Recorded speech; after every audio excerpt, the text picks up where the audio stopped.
Welcome to the Nevada Department of Taxation. The following is a demonstration of the updated filing requirements for businesses operating within tourist improvement districts. Taxpayers operating within tourist improvement districts are required to account for the sales of these licensed locations separately. As of November 2025, the sales and use tax return has been revised to include Schedule A, which will allow new registrants to report their tourist improvement district sales. Additionally, if a business has locations within the same county or other counties in Nevada, the filer will be able to submit one return for all their business locations. The Tourism Improvement District filings also require an additional Tourism Improvement District semi-annual report.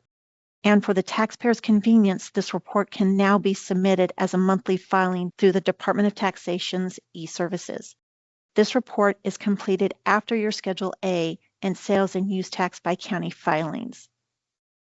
Prior to November 2025, businesses were required to file separate returns under different account numbers.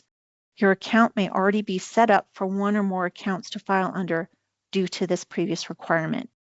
Any businesses that will continue to report their Tourism Improvement District sales under their existing account will be required to cease reporting the sales under the county line and utilize the Schedule A section moving forward. As a result of Assembly Bill 594 and beginning with the January 2026 filing period, businesses will be required to file and pay sales and use taxes by the 20th day of the month following the end of each taxable period. The following demonstration will provide an example of a sales tax return filing using our e-services site MyNevada Tax for a business location operating in a tourism improvement district.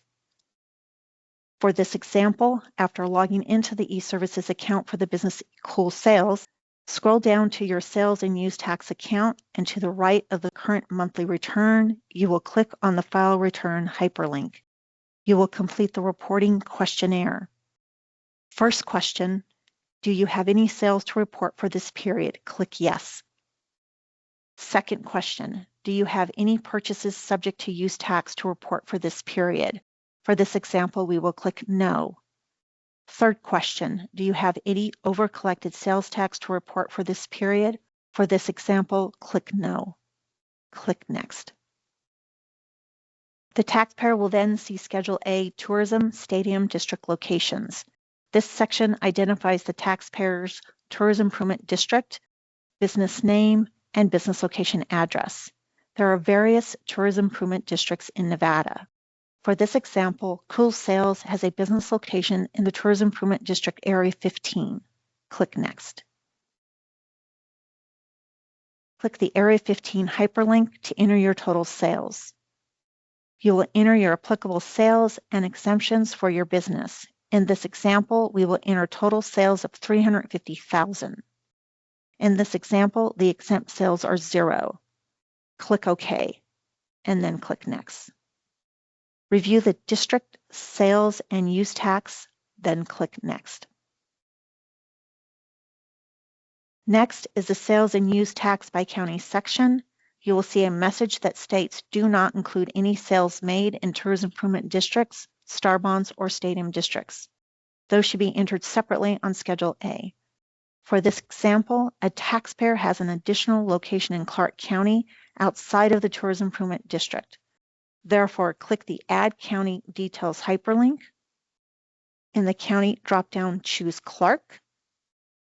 Total sales made outside of the tourism improvement district are $100,000. In this example, the exempt sales are 0. Click the Add button, then click Next. Review the sales and use tax by county figures entered, then click Next. The taxpayer will then see the Tourism Improvement District report. Complete this section with your applicable figures for your percentage of sales from non-residents, gross wages paid, number of full-time employees, and number of part-time employees. For this example, we will enter 60% for percentage of sales from non-residents, $120,000 for gross wages paid, 10 full-time employees, and 15 part-time employees, and click Next. This is the final review section that shows sales activity for the county and for the Tourism Improvement District. Review the figures, read the affidavit, checkmark the affidavit box, and click Next. For payment options, you can click Bank Account, Credit Card, or Pay Later. For this example, we will click Pay Later and click Next. Click Submit to complete the submission. The return has been submitted for processing. Retain your confirmation number for future reference. If you have any questions, please call the department's call center at 866-962-3707.